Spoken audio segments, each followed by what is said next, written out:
Pangarap mo rin bang makapunta dito sa New Zealand?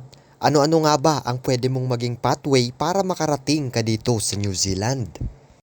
Una sa listahan natin mga master is tourist visa or visitor's visa. Number 2 is student visa.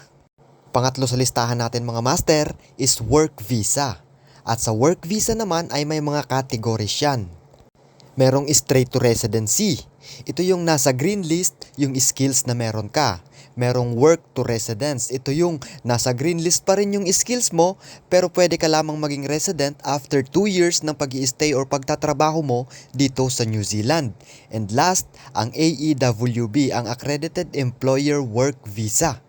Partnership visa. Ito yung visa na pwede mong i-apply kung meron kang asawa or partner na nandito sa New Zealand.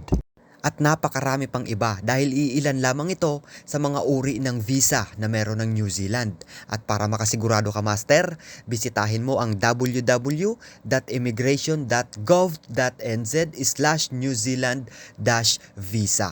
At kapag nasa website ka ng New Zealand Immigration, makikita mo kung magkano ang cost ng bawat visa, gaano katagal ang pag-process ng visa.